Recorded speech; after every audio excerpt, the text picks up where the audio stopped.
preguntaba qué es lo primero que tenemos que hacer cuando advertimos algunas conductas sospechosas que nos permitan imaginar que esa persona tiene algunas ideas suicidas. Bien, a ver, primero y principal, pensar que todos podemos hacer el primer auxilio psicológico que le llamamos nosotros a las personas, que es preguntar. ¿Sí? Preguntar previene, y no solo previene el suicidio, previene un montón de cosas. Previene adicciones, previene recaídas, previene el maltrato, ¿sí? Entonces, hablar abiertamente con una escucha empática, decimos nosotros. ¿Qué quiere decir? Sin juzgar, primero y principal, ¿no? Porque yo puedo tratar de ayudar a alguien desde lo que yo pienso que está bien, pero lo que es la vida para mí no es lo mismo que para otra persona, Claro. ¿sí? Entonces, si yo voy a dar un consejo, como por ejemplo, mirá, si la vida es hermosa, si tenés hijos, tenés trabajo, la persona nos va a bajar la persiana, porque la persona en ese momento no lo está pudiendo ver, ¿sí? Entonces, más bien hay que escuchar, no hablar. ¿Sí? Y poder habilitar un espacio donde la persona diga lo que sienta sin ser juzgado, ¿sí? Eso es lo primero que hay que hacer. ¿Y lo segundo? Y lo segundo Buscar. es acompañar, porque a veces, ¿cuál es el problema? No, yo no quiero preguntarle porque yo no sé, porque yo de suicidio no sé, porque a ver si meto la pata. En realidad, nosotros podemos decirle, mira, yo no sé cómo se hace esto, no sé a dónde hay que ir, pero si querés averiguamos juntos, te acompaño, y esto también es importante decirlo, a cualquier centro de salud, a cualquier hospital, llamar al 911. Es conveniente, digo, me supongo que muchas de esas personas deben estar en una actitud defensiva. Siempre. ¿Es conveniente sugerir una terapia? Digo, en las primeras charlas tenés que ir a la psicóloga. No. ¿Genera un rechazo eso? A ver, creo que siendo psicóloga puedo entender que no todas las personas requieren de un terapeuta, ¿sí? A ver, hay muchas maneras de prevenir. Está el deporte, están los amigos, está la iglesia, está la fe, están las personas que se juntan a tejer, están las personas que ayudan en el hospital. Hay miles de maneras de hacer terapia, los que hacen cerámica, todo aquello que permita canalizar mis energías, que me permita sentirme útil a mi sociedad, que me permita sentir que mi vida tiene un propósito, porque en realidad vamos a eso, ¿no? Sin llegar al extremo de advertir una conducta suicida, ¿hay que charlarlo en la familia esto? Creo que es conveniente. Es conveniente. Primero, hablarlo con naturalidad, ¿no es cierto? Que no sea un secreto, que no sea algo de lo que nunca se habla. En una familia se tiene que hablar. ¿Qué es el suicidio? ¿En qué ¿Usted lo consiste? hace con sus hijos? Tiene 2 hijos. Sí, yo tengo 2 hijos. ¿Lo habla con ellos, con su marido? ¿Es un tema de charla en su casa? Bueno, en mi caso... ¿O lo ha sido en algún momento? En mi caso es por mi profesión y por mi especialidad, mi familia está acostumbrada a hablar con naturalidad de esto, ¿no? Y de quién puede ayudar y cómo ayudar y de pedir ayuda y de dirigir, ¿sí? Pero sin duda que se habla y que se advierte y mucha gente habla a mis hijos o a los hijos de mis compañeros, porque también es importante saber que nosotros trabajamos en un equipo. Nunca podemos pensar abordar el suicidio solos, ¿no? Por ejemplo, en una escuela o en una institución de deporte, nunca solos. ¿Le tiene miedo al suicidio? ¿La gente? ¿Usted? No. ¿No? ¿En relación a mí? ¿O en...? Digo, a usted, a un ser querido, a la figura del suicidio, ¿le tiene miedo? Me da tristeza a veces pensar que hay una persona que está sufriendo y que tal vez no llegamos a tiempo. Pero miedo no, porque si le tuviera miedo no lo podría abordar. ¿Le ha tocado tratar pacientes con conductas suicidas? ¿Ha sido muy habitual en su carrera profesional? Sí, es habitual, es cotidiano. Personas que han estado internadas, personas que han tenido ideación. ¿Le tocó perder a algún paciente que usted trataba que después se quitó la vida? No, hasta ahora no. Hasta ahora no. Pero sí, por ejemplo, he supervisado casos de colegas que han perdido a pacientes por suicidio y es importante entender que el suicidio se puede prevenir pero no evitar. Entonces nosotros podemos desplegar toda nuestra técnica, nuestra sabiduría e incluso comprometernos como personas y no poder evitarlo, porque una vez que la persona lo ha decidido, no nos va a abrir más la puerta. ¿Es cierto o es un mito que a todos alguna vez se nos pasa por la cabeza? Yo creo que es un mito. Yo creo que es un mito. Puede que sí, puede que no. ¿A usted alguna vez, digo, aunque sea de manera inocente, alguna vez fantaseó con esto de la muerte? No, sí he sentido alguna vez mucha tristeza, tal vez, y esto de decir, ay, a veces que, ¿cómo no me muero? Pero a ver, cuando uno dice esto, ¿cómo no me muero? Es ¿cuándo se va a acabar? O ¿cuándo se terminaría este sufrimiento? ¿No? Pero no se me ha pasado por la cabeza. No, no es el ser humano de fantasear con la muerte, entonces. No, en general no. Tenemos que entender que es un fenómeno de salud, es un fenómeno, digamos, de salud, es un tema que atañe a una persona que ha sufrido por alguna razón su bienestar, su salud integral, ¿sí? Entonces, por lo general le sucede a este tipo de personas. Hay miles de ramas, supongo yo, dentro de la psicología a las que se pueden dedicar las profesionales, o los profesionales, digo, hay hombres y mujeres. ¿Usted por qué eligió el tema del suicidio? ¿Qué pregunta? Bueno, yo creo que como todo profesional que lleva muchos años en una temática, uno empieza con una temática y se van dando cosas en la vida laboral, situaciones en la vida laboral, donde uno comienza a trabajar con una temática, como fue, por ejemplo, la de adolescencia, y terminé perteneciendo, por estar en adolescencia, al programa provincial, y entonces empieza como un pequeño compromiso laboral, porque es un grupo etario de riesgo, y después termina siendo una causa personal. Creo que se va dando, no hay una explicación, creo que también es multicausal. ¿Ha tenido algún caso en su familia, algún caso de un amigo, de un ser querido, de un conocido? Sí, he tenido a una persona muy cercana que perdió a su hijo y es un sufrimiento cotidiano lo que esta persona padece y tratamos de acompañar a esta persona lo que más se pueda. ¿Desde el lugar de amiga o desde el lugar de profesional? ¿O ambas cosas? No, es una persona que es un familiar mío, es una prima, y la acompaño en su dolor, la acompañamos en su dolor y le permitimos que lo exprese, porque en este momento ella necesita eso y creo que va a llevar su tiempo elaborarlo. ¿Cómo hace para no involucrarse de más? Digo, al punto de verse afectado usted, su familia, su vida, verse afectada emocionalmente. Para mantener el equilibrio, ¿cómo lo hace? Bueno, otra gran interesante pregunta. Creo que hay veces que es difícil hacerlo. Las personas que trabajamos en esta temática no nos podemos desprender del todo, ¿sí? A ver, toda nuestra persona íntegra se compromete en eso, pero también muchas veces sabemos que tenemos a otros familiares, como dice usted, nuestros hijos, nuestra pareja, nuestra familia, que no puede estar todo el tiempo afectado por esto.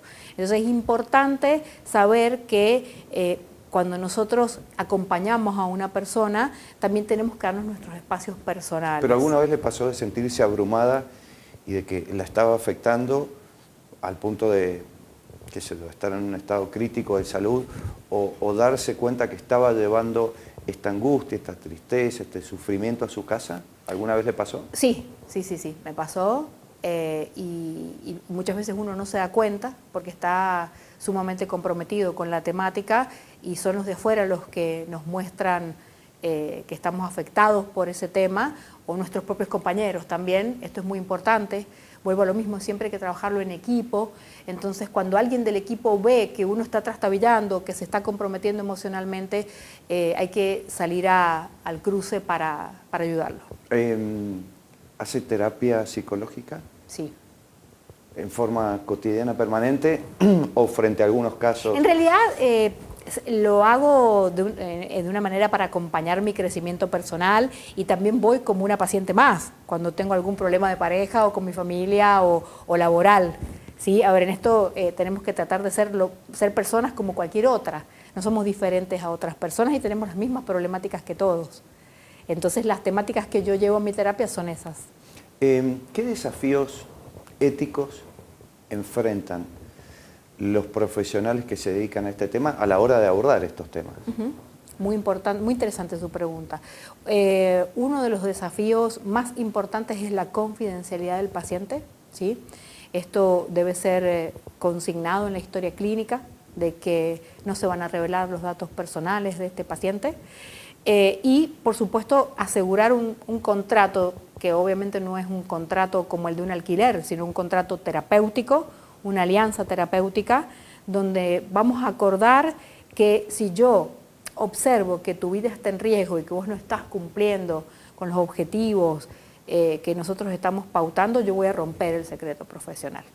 ¿Sí? Estoy obligada. Sería una especie de excepción. Sí. Lo que le permitiría, por ejemplo, sin el consentimiento del paciente, convocar a su familia. Exactamente. Para alertar de la situación. Sí, eso se pauta, se pacta en las primeras sesiones o en los primeros encuentros, donde vamos a hablar de la seguridad del paciente. Yo tengo que asegurar su vida, su integridad, y también hay otros dilemas éticos como son las pautas iniciales de cuidado para la familia, quién se va a hacer cargo de la medicación, quién se va a hacer cargo de que no hayan objetos cortantes o punzantes o sábanas o cosas que la persona pueda utilizar para atentar contra su vida, y es muy importante acompañar a la familia en esto, porque también es un tema difícil, el cuidador. ¿Qué le sugiere a las familias bueno, o la familia de pacientes que no se quieren dejar ayudar, que no hay forma que se dejen ayudar? ¿Cómo se hace en esos casos? ¿La familia o el paciente? La familia, los compañeros de trabajo, el entorno de esa persona, ¿qué puede hacer? ¿Cuál es la recomendación cuando la persona no quiere ningún tipo de ayuda y está en una situación sumamente cerrada, a lo mejor, de aislamiento? ¿Qué se puede hacer desde el entorno? ¿Qué mano se le puede dar? Bueno, eso es muy importante también saberlo, cuáles son los límites que nosotros tenemos en cualquier tema que trabajemos, ¿sí? No solo en suicidio, en educación, en adopción, en psicología perinatal, en lo que sea. Nosotros como terapeutas o como profesionales de la salud tenemos un límite, ¿sí? No somos todopoderosos ni omnipotentes. Entonces, tenemos que aceptar que vamos a trabajar con ciertas limitaciones, que son la voluntad de las personas. Bueno, ese es un límite ético también. Exactamente, exactamente. A nadie se puede obligar a ir a un tratamiento, ni a nadie se puede obligar a hablar o a recibir. Entonces nosotros siempre vamos a ofrecer nuestra ayuda, vamos a brindar el espacio, lo vamos a dejar abierto, pero nosotros siempre vamos a respetar que estamos trabajando con seres humanos que son dueños de sus propias vidas. Pero cuando se encuentra, por ejemplo, con una situación de insanía, que usted tenga la certeza de que está frente a una persona insana, sí. ¿Se puede romper ese pacto? Claro, la ley de salud mental contempla que cuando hay un riesgo para sí o para terceros, se pueden hacer internaciones involuntarias, y es necesario que se haga a través de un mecanismo legal. ¿Le ha tocado hacerlo? No, a mí personalmente no, pero sí a otros miembros de mi equipo. Licenciada, hace ya tiempo que la organización, creo que en el año 2012, la Organización Mundial de la Salud puso a la prevención del suicidio como una prioridad absoluta. Sí. ¿Cree usted que en la Argentina es una prioridad absoluta este tema? Yo creo que hay cada vez más conciencia. No, pero yo le pregunto, no le pregunto de la conciencia que tiene que ver con el orden de prioridades. Si hoy es una prioridad o no. Depende para quién. Para el Estado. Para el Estado. Prevenir, trabajar en prevención, ¿es una prioridad para el Estado argentino? Después le pregunto si quiere por San Juan. Sí, bueno, en realidad yo no conozco cuál es el lineamiento de otras provincias, ¿sí? Y cuál es el lineamiento que hay a nivel de salud mental. Sí sabemos que hay un espacio que está para la prevención del suicidio siempre, porque esto es muy importante en función de cuáles son los costos en salud pública, ¿sí? Si nosotros queremos hacer una buena política, usar bien la política, tenemos que saber que mientras más invertimos, más vamos a prevenir o vamos a gastar menos, ¿no es cierto?, en las posteriores generaciones y en las posteriores consecuencias de los años de vida perdidos de esa persona, ¿sí? Entonces, creo que hay veces que no es que no se quiera prevenir, sino que muchas veces en las agendas políticas hay una cierta dificultad para priorizar estrategias. Creo que hay que trabajar mucho en las estrategias, porque a veces son fáciles, son accesibles, son económicas, solo que hay que apelar a los expertos que nos pueden orientar en esto. ¿En San Juan? En San Juan nosotros... Es difícil lo que le estoy preguntando porque Sí. usted forma parte de una gestión de gobierno, pero Sí. hace mucho que usted está involucrada en estos equipos de prevención. ¿Ha sido, es y en caso de no serlo, cuánto nos falta para que sea una prioridad? Bien, yo ya atravieso mi tercer gestión de gobierno de distintos partidos políticos y siempre ha sido una prioridad, siempre hemos sido escuchados por nuestras autoridades, sobre todo en lo que compete a ciertos momentos donde necesitamos que se prioricen, por ejemplo, los traslados o las internaciones en salud mental. Si bien sabemos que el recurso humano en salud mental es finito, cada vez más chico, ¿no? Porque tenemos una gran demanda en salud mental, se ha creado la Dirección de Salud Mental, lo cual le da más importancia, antes era una división, y por ejemplo nosotros ya estamos preparando, y me gustaría que aprovechemos este programa, para el 10 de septiembre, diferentes actividades. Vamos a hacer una muestra fotográfica, un concurso fotográfico, porque la idea es prevenir desde la acción y prevenir desde lo que tiene que ver con lo lúdico, con lo que nos entusiasme, no con lo que nos entristece o nos genera desesperanza, ¿sí? Entonces creo que sí está en las agendas políticas y muchas veces depende también de que involucremos a los demás, porque si bien le puede importar a salud pública, esto es algo que le compete a toda la sociedad. Y nosotros trabajamos permanentemente con los ministerios, todo el tiempo, con educación, con Ministerio de Desarrollo, hacemos capacitaciones, el 911 está capacitado por el programa, ellos cuando reciben un llamado pueden romper el protocolo, por ejemplo, y son personas, telefonistas que están preparados para hacer una escucha activa, ¿sí? Y muchas veces hemos salvado vidas con ambulancias, con patrulleros, ¿sí? Personas que han estado amenazando. Al borde de quitarse la vida. Sí, amenazando. Incluso el grupo Geras se capacitó con nosotros, hizo la diplomatura en suicidología y trabaja en las negociaciones, por ejemplo, con las personas, porque también están a lo mejor con un arma o con un objeto punzante. Y entonces eso es importante que se dé a conocer. ¿Usted da fe de que la inversión en capacitación para todos estos actores ha ido aumentando? Sí, ha ido. No nominalmente, digo en relación a la inflación, al presupuesto, ¿ha tenido cada vez más participación esta prevención en la distribución de fondos? Yo creo que ¿Usted sí. lo ha notado? Sí, lo he notado porque tenemos más recursos, por ejemplo, en lo que tiene que ver con movilidades, en lo que tiene que ver con el acceso a la salud, a los turnos, lo que tiene que ver, por ejemplo, en el acceso a la capacitación ahora vamos a tener con gabinetes técnicos, el año pasado de educación, el año pasado se hizo con los públicos, este año se hace con los privados. Trabajamos con infinidad de instituciones que se nos acercan, bibliotecas, profesores de educación física. No sé si escuchó que se hizo recientemente una capacitación de salud mental y deporte. Se topan, perdóname, pero se topan con docentes, con directivos que se niegan, que tal vez son parte de la vieja escuela de esto no hay que hablar. Se topan con ese tipo de personas que hasta por desconocimiento tal vez prefieren no involucrarse con el tema o que no se dé una charla en el colegio. Sí, todavía existen. Por suerte son cada vez menos, cada vez hay más conciencia, pero sí, todavía existen. Generalmente son personas, en la última etapa de su vida laboral, ¿tiene que ver con la edad tal vez? No, también hay gente joven que en realidad creo que tiene que ver justamente con esto que usted me preguntó más temprano, ¿por qué le tenemos miedo? ¿Sí? Cuando en realidad hablar previene. Tal vez esto de no hablemos con los chicos porque si se suicidan después va a ser culpa de la escuela, o no hablemos con los chicos porque después nosotros no vamos a saber cómo contener o no vamos a saber qué contestar. Entonces creo que tiene que ver justamente con esta inversión que dice usted en conocimiento. ¿Ha habido evolución significativa en los últimos años en la comprensión de la comunidad científica del suicidio? Sí, cada vez se estudia más, cada vez hay más explicaciones, más teorías, más, por ejemplo, cuál es el tipo de indicadores que nos van llevando a poder llegar cada vez más temprano, signos tempranos que nos pueden llevar a pensar de un índice de suicidalidad o de conducta suicida que va generando llegar cada vez más temprano en salud mental.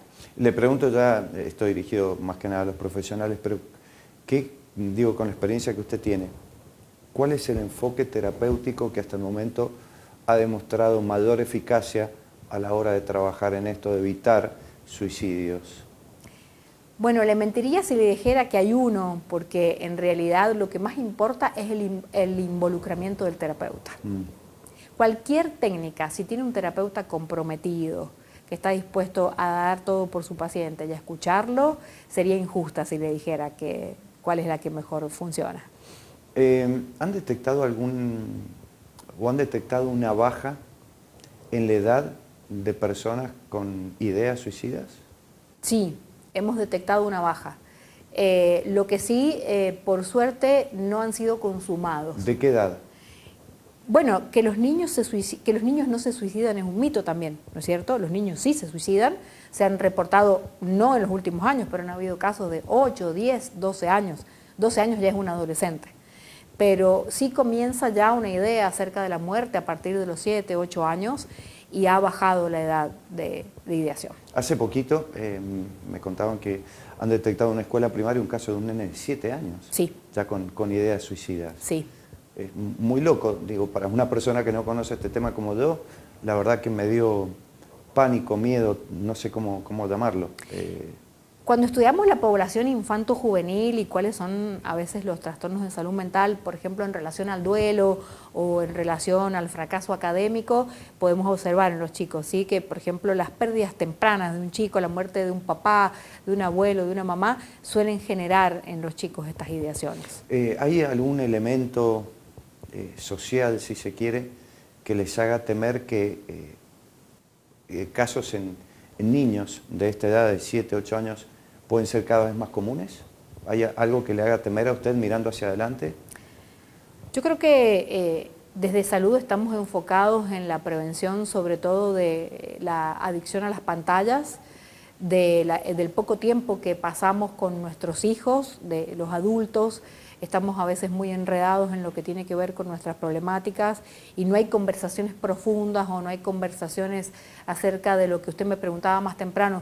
¿Se habla de lo que vos sentís? ¿Qué sentiste hoy? ¿Cómo te fue en la escuela? ¿Estabas triste? ¿Estabas contento? Esto pareciera que mientras menos se hable, mejor. Y creo que eso es lo que estamos trabajando, por ejemplo, con talleres de crianza, con talleres de empatía, empezando temprano, por ejemplo, con mamás adolescentes, a hacer una crianza donde haya una conexión emocional. Hablar de emociones pareciera que está mal o es de débiles, ¿sí? Y hay ciertas corrientes que ya le están dando más espacio a la emoción, porque tenemos derecho a tener emociones negativas. Y creo que eso es lo que nos preocupa para el futuro y nos ocupa en realidad. Si no me equivoco, usted tiene 53 años. Ay, me mandó al 52, 53. Ya no es un pecado hablar de la edad. Sí. Imagínese con 62 o 65 años. ¿Es optimista? Sí. Digo, con todo lo bueno y lo malo que tiene el mundo, con el avance de la tecnología, con todas estas políticas de prevención, con todo lo bueno y lo malo. Contemos el debe y el haber. ¿Es optimista o es pesimista? Yo siempre he sido muy optimista, siempre he visto el vaso medio lleno, bueno, a mí me toca trabajar con un grupo etario que no siempre todos lo quieren trabajar, que son los adolescentes, y creo que son el futuro. Y los adolescentes muchas veces han sido penalizados, demonizados, y tienen un potencial y una riqueza para el futuro que es la que me da esperanza. La invito a que le dé un último mensaje a los papás y a las familias que nos están mirando, que me parece que ahí está la clave fundamental de ayuda para ustedes, para los terapeutas, los profesionales. Que aproveche para darles un último mensaje ya despidiéndonos de la entrevista. Bien, bueno, me gustaría decirles a los papás que nadie nace sabiendo ser papá, que ser papá se aprende en el camino, que a veces hay desafíos más difíciles, otros un poco más llevaderos, que hay que tratar de pensar que nuestros hijos son una inversión, que nuestros hijos son un proyecto y que dedicarles tiempo, dedicarles escucha y también generar espacios que muchas veces nos olvidamos, como es reírnos juntos, las emociones son contagiosas, tratar de hacer de cada momento, volver a las fuentes de comamos juntos, hagamos algo juntos y nos conozcamos. El autoconocimiento, la autoestima es algo que no se tiene en cuenta tampoco. Entonces es muy importante que los papás nos conozcamos a nosotros mismos, que sepamos cuáles son nuestras fortalezas y nuestras debilidades para que nos mostremos frente a nuestros hijos tal cual como somos, que seamos auténticos y que seamos un modelo positivo. Y siempre ir para adelante. ¿Qué nos diría a los medios de comunicación? A los periodistas, a los comunicadores en general. Bien. Bueno, me gustaría que hablen todo el año del tema, como lo estamos haciendo ahora, que es julio, no cuando hay algún evento, algún suicidio de alguna persona conocida o que tiene... Que no tengamos un disparador en particular. Exactamente, algún ribete especial o que sea el 10 de septiembre, sino que sepan que trabajamos todo el año, que todo el año tenemos demanda, que todo el año tenemos casos, que todo el año necesitamos gente que esté comprometida, instituciones, clubes deportivos, gente que quiera colaborar. Nos encantaría que los medios difundan eso, porque nosotros los necesitamos para lo bueno, para lo que se hace, porque se hace muchísimo. A veces no se ve, a veces no alcanza, pero se trabaja todo el tiempo registrando, derivando, supervisando casos, escuchando escuelas, escuchando situaciones a resolver en la calle, en la policía, en la comisaría, ¿sí? Por ejemplo, hace 2 días a mí me llamó un fiscal que tenía una persona en la comisaría con un intento. Bueno, ¿qué hacemos? Esto sucede todos los días. Esto es 24/7, siempre lo decimos. Cuando el compromiso que asumimos es ese, y nuestras familias lo saben. Y los medios también. Nosotros siempre respondemos a las preguntas porque queremos que la población pierda el miedo y se comprometa más. Un placer, en serio, charlar con usted, y no va a ser la última, por supuesto. Bueno, un placer y gracias por tocar esta temática que es tan importante. Gracias. A usted.